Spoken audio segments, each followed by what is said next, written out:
નમસ્કાર મિત્રો,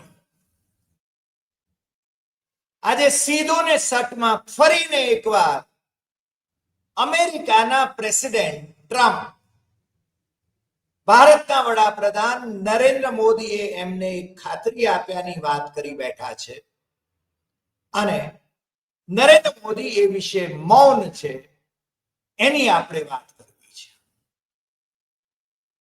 નરેન્દ્ર મોદી ટ્રમ્પની જ્યારે કોઈ વાત હોય, ટ્રમ્પ જ્યારે કોઈ નિવેદન કરે, ભારત વિશે નિવેદન કરે કે નરેન્દ્ર મોદીનું નામ લઈને નિવેદન કરે, ત્યારે એ મૂક પ્રેક્ષક બની જાય છે. પોતે ટ્રમ્પનું નામ લેતા નથી, એમના નિવેદનને પોતે કોન્ટ્રાડિક્ટ કરતા નથી અને એ જ્યારે ટ્રમ્પ એમને કોઈ શુભેચ્છા પાઠવે છે ત્યારે એ ઓળઘોળ થઈ જાય છે. પણ ટ્રમ્પના ઈરાદાઓ બહુ નેક નથી. ટ્રમ્પે સમજી લેવું જોઈએ કે ભારત એ અમેરિકાનું ખંડિયું રાજ્ય નથી અને ટ્રમ્પે સત્તાવાર રીતે પ્રેસ કોન્ફરન્સની અંદર એવી જાહેરાત કરી છે કે નરેન્દ્ર મોદીએ મને ખાતરી આપી છે કે within a short period of time, બહુ જ ટૂંકા ગાળામાં ભારત રશિયાથી ક્રૂડ ઓઇલ ખરીદવાનું બંધ કરી દેશે.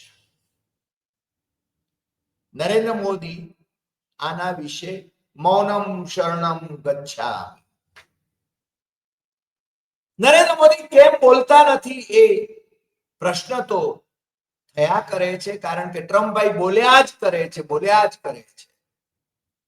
કદાચ ટ્રમ્પભાઈને ઇગ્નોર કરવા માટે મોદી આવું કરતા હશે એવું માની લઈએ, પણ મોદીના જન્મ દિવસે જેવું ને ટ્રમ્પભાઈ એને શુભેચ્છા પાઠવે છે ઔપચારિક રીતે, ત્યારે ભાઈશ્રી ઓળઘોળ થઈ જાય છે. અને માય ફ્રેન્ડ ડિયર નીકળી ગયું ત્યાંથી. આ વખતે ટ્રમ્પે ભરી પ્રેસ કોન્ફરન્સમાં પત્રકારોની સામે આ વાત બહુ સ્પષ્ટપણે કરી કે મોદીએ મને ખાતરી આપી છે, વચન આપ્યું છે કે ટૂંક સમયમાં જ રશિયાથી તેલ ખરીદવાનું ભારત બંધ કરી દેશે. આમે રશિયાથી ભારતને સસ્તું તેલ મળે છે, એમાં ભારતની જાહેર ક્ષેત્રની કંપનીઓ એનો નફો તો લે છે પણ પ્રજાને પાસ નથી કરતી, અને બીજી નરેન્દ્ર મોદીની મિત્ર કંપનીઓ જે છે ખાનગી ક્ષેત્રની, એનો લાભ ઉઠાવે છે અને ભરપેટ નફો કરે છે. મારે કોઈ નામ લેવાની જરૂર જણાય છે ખરી? મુકેશ અંબાણીની રિલાયન્સ લખલૂટ નફો કરે છે અને જે તેલ એ ભારતમાં વેચવાનું છે, ભારતની પ્રજાને જેનો લાભ મળવો જોઈએ, સસ્તા તેલનો, સસ્તા દરે એ પેટ્રોલ અને ડીઝલ એ ભારતની પ્રજાને મળવું જોઈએ, એને બદલે નરેન્દ્ર મોદીની સરકાર એમના ઉદ્યોગપતિ મિત્રને એનો લાભ ખટાવે છે ને યુરોપને એ વેચે છે. તમને ખ્યાલ છે આ બધું, અમારે કઈ કહેવાની જરૂર નથી. પરંતુ અમે બહુ સ્પષ્ટપણે માનીએ છીએ કે Trump has no business dictating India. પણ નરેન્દ્ર મોદીને પોતાને કેમ આવું લાગતું નથી? નરેન્દ્ર મોદી કેમ મૂક પ્રેક્ષક છે? અને નરેન્દ્ર મોદી કેમ વિદેશ મંત્રાલયના પ્રવક્તાની પાસે જ નિવેદન કરાવે છે કે ટ્રમ્પભાઈ જે વાત કરી રહ્યા છે એવી વાત પ્રાઇમ મિનિસ્ટર મોદી અને યુએસ પ્રેસિડેન્ટ ટ્રમ્પ એમની વચ્ચે હમણાં કોઈ આવો ફોન વ્યવહાર થયો હોય એવી મને જાણ નથી. એ કહે છે કે there was no telephonic conversation between Prime Minister Narendra Modi and US President Donald Trump yesterday. હવે આ યસ્ટરડે ક્યાંથી આવ્યું એ જરા સમજાતું નથી, કારણ કે અમારી પાસે ટાઈમ્સ ઓફ ઇન્ડિયાનો આજનો અહેવાલ છે અને ટ્રમ્પભાઈનું જે નિવેદન છે એ 15 ઓક્ટોબર 2025 એટલે ત્યાં 15 ઓક્ટોબર હોય. બીબીસી નો અહેવાલ છે ડેનિયલ કાય 2 કલાક પહેલા. એની અંદર એ કહે છે કે નરેન્દ્ર મોદીએ આવી ખાતરી આપી છે, જ્યારે ભારતના વિદેશ મંત્રાલયનો પ્રવક્તા એમ કહે છે કે આ વાત આવો કોઈ ફોન વ્યવહાર એમની વચ્ચે ગઈકાલે થયો નથી. મને લાગે છે કે એમના નિવેદનમાં અમને ગઈકાલ ક્યાંય જોવા નથી મળતું. આ ગઈકાલ ક્યાંથી આવી એ વાત અમને સમજાતી નથી. મોદીએ ક્યારે ખાતરી આપી એના વિશે ટ્રમ્પભાઈ ઉલ્લેખ કરતા નથી, પણ ટ્રમ્પ ભારત ઉપર જકાત ઝીંકે રાખે છે એ તમે જાણો છો. ભારતના ખેડૂતોની બરબાદી થઈ જાય, ભારતના ઉદ્યોગોની બરબાદી થઈ જાય એવા નિર્ણયો એ નરેન્દ્ર મોદીની સરકાર પાસે કરાવી રહ્યા છે એ આપણે જાણીએ છીએ. અને ભારત સરકાર, મોદીની સરકાર સ્વદેશીનો નારો લઈને ચાલે છે, પરંતુ બધું જ વિદેશી એ ભારતમાં આવે એનો માર્ગ એ છે સ્વદેશીની રટણા કરવી અને ચીનથી વિદેશી માલ મંગાવવો, અમેરિકાથી વિદેશી માલ મંગાવવો, વિદેશોથી વિદેશી માલ મંગાવવો અને વિદેશોને હુંડિયામણનો લાભ અપાવવો. તમને તો ખબર છે કે ચીનને દર વર્ષે $100 બિલિયન નો ફાયદો મોદી સરકાર કરાવે છે. આપણી નિકાસ ચીનને બહુ જ ઓછી છે. આપણે આયાત કર્યા જ કરીએ છીએ. નરેન્દ્ર મોદીમાં હિંમત હોય તો એમણે છે ને ચીનમાંથી આયાતને બંધ કરી દેવી જોઈએ, પણ એ આયાત બંધ કરવા જતા ઘણી વખતે કેટલાક ઉદ્યોગોને ફટકો પણ પડે, ફાર્માસ્યુટિકલને ફટકો પણ પડે એવું બની શકે. તો કઈ આયાતો બંધ કરવી જોઈએ એના વિશે પણ એમણે સિલેક્ટ રહેવું જોઈએ, એની દીર્ઘ દ્રષ્ટિ એમણે અપનાવવી જોઈએ અને એ રીતે નિર્ણય લેવા જોઈએ. પણ ટિકટોક ઉપર છે ને બંદી ફરમાવે છે, પણ ચીનની કંપનીઓ માટે દરવાજા ઉઘાડા છે. રશિયાથી આપણે ઓઇલ મંગાવીએ છીએ, ક્રૂડ ઓઇલ. ભારતની રિફાઇનરીઓમાં એ પ્રોસેસ થાય છે અને ભારતની પ્રજાને એનો લાભ નથી મળતો. ભારતની પ્રજાને જ્યારે બેરલ દીઠ એનો ભાવ બહુ ઊંચો હતો ત્યારે જે ભાવ હતો એ વખતે ઓછો ભાવ હતો. આજે પેટ્રોલ અને ડીઝલનો ભાવ ભારતમાં ઓછો હતો, આજે તો એ આસમાને પહોંચી ગયો છે. નરેન્દ્ર મોદીના 2013ના ભાષણો એ ફરીને સાંભળવા જેવા છે કે પ્રાઇમ મિનિસ્ટર ડોક્ટર મનમોહન સિંહને ભાંડતા ભાષણો, અને 11 વર્ષથી એમણે શું કર્યું એ પણ જરા સમજી લેવાની જરૂર છે.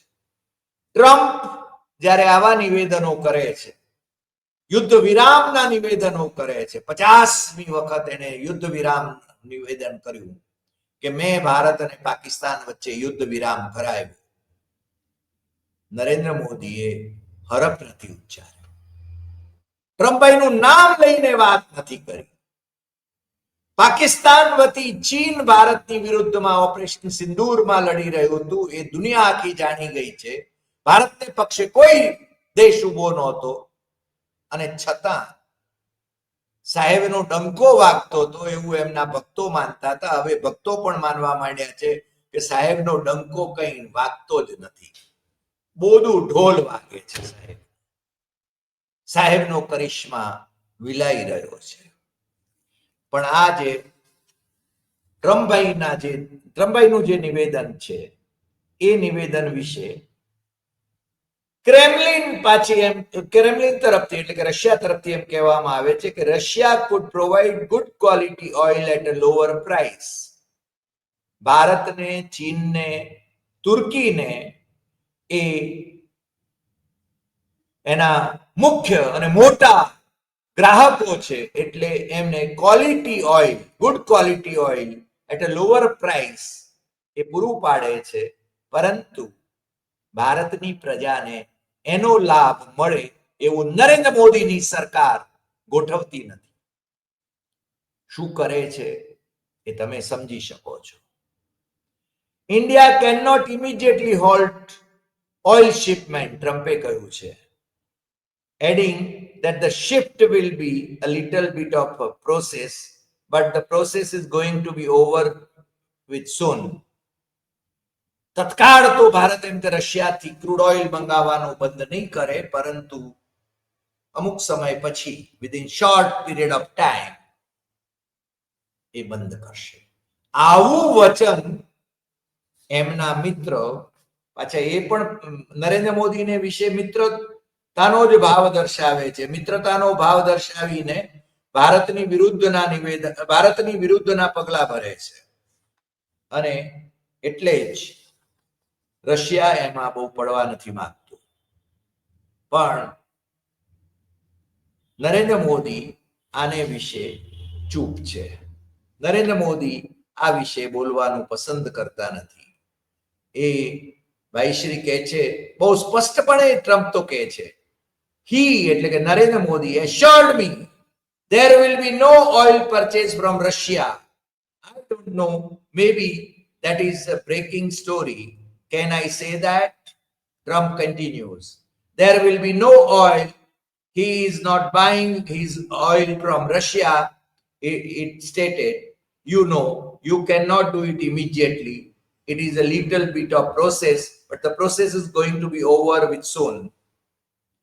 અને ભાઈશ્રી ટ્રમ્પ, પ્રેસિડેન્ટ ટ્રમ્પ પાછા એમ કહે છે કે રશિયા યુક્રેન પર આક્રમણ કરે છે, એટલે રશિયા પાસેથી જે ઓઇલ ખરીદે એને કારણે એ યુદ્ધને ફિનાન્સ કરે છે અને અમાનવીય અત્યાચારો યુક્રેનની જનતા ઉપર કરે છે. એટલે એમનામાં એક માણસાઈ પણ આવી ગઈ છે. આજકાલ ભાઈને છે ને શાંતિનું નોબેલ પ્રાઇઝ તો ન મળ્યું, પરંતુ એ વિવિધ દેશો વચ્ચેના સંઘર્ષો એમાં સુલેહ કરવાને માટે પોતે કંઈક કરી રહ્યા છે એવું બતાવવાને, દુનિયાને બતાવવા માટે વધારે સક્રિય છે એવું કહેવામાં જરાય અતિશયોક્તિ નથી.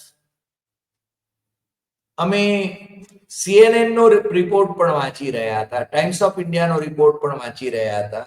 આ બધા રિપોર્ટની અંદર ટ્રમ્પભાઈએ જે કહ્યું છે એ અમે CNN ના રિપોર્ટ, CNN એ અમેરિકી ન્યૂઝ એજન્સી છે, અને એમાં ટ્રમ્પભાઈએ કહ્યું છે કે he is a friend of mine. Modi is a friend of mine. We have a great relationship. વારંવાર પેલો એકનું એક વાક્ય રિપીટ કરે છે, તમને ખ્યાલ હશે, ટ્રમ્પને તમે સાંભળો તો. We have a great relationship. No, we were not happy with his buying oil from Russia because that let Russia continue on with this ridiculous war where they have lost 1.5 million people. 15 lakh લોકો આ યુદ્ધમાં માર્યા ગયા છે એવું એ કહે છે. અને ઓવલ ઓફિસમાં એ પુતિનની, રશિયન પ્રેસિડેન્ટની ટીકા પણ કરે છે યુદ્ધ માટે, યુક્રેન સાથેના યુદ્ધ માટે. અને એ પાછા એમ કહે છે કે ભારતે તો ખાતરી આપી છે, that is a big step. Now we have got to get China to do the same thing. China પણ ત્યાંથી ક્રૂડ ઓઇલ ન ખરીદે. ચાઇના તો પાઇપલાઇનથી ખરીદે છે, પણ એ પણ ન ખરીદે એટલા માટે આ દુનિયાનો ફોજદાર એ ચીનને પણ આદેશ કરવા માંગે છે, પણ ચીનની આગળ એનું કંઈ જાજુ ચાલે એમ નથી. બંને જણા they are made for each other.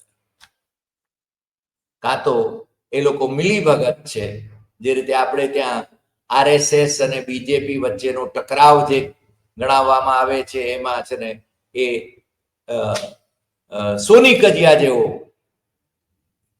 કે નુરા કુસ્તી જેવો ગણાય છે, એમ ચીન અને અમેરિકા વચ્ચેની और खींच मुझे जोर आता है એની જે વાત ચાલે છે એમાં પણ લગભગ સોની કજિયા જેવું છે એવું તો લાગ્યા વિના રહેતું નથી.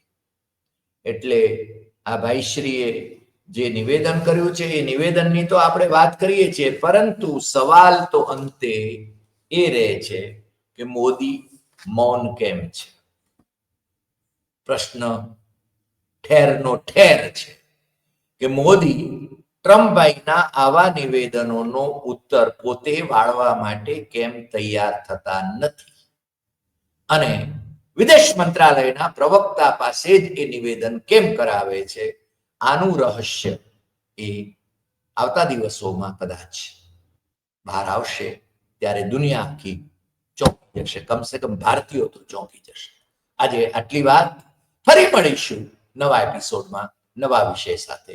તમને જો આ એપિસોડ ગમ્યો હોય તો સૌથી વધુ શેર કરશો, લાઈક કરશો, કમેન્ટ કરશો અને આપણી YouTube channel doctor Hari Desai Satyam Evam Tathyam subscribe કરવા માટે મિત્રોને દેશમાં અને વિદેશમાં જરૂર જણાવશો.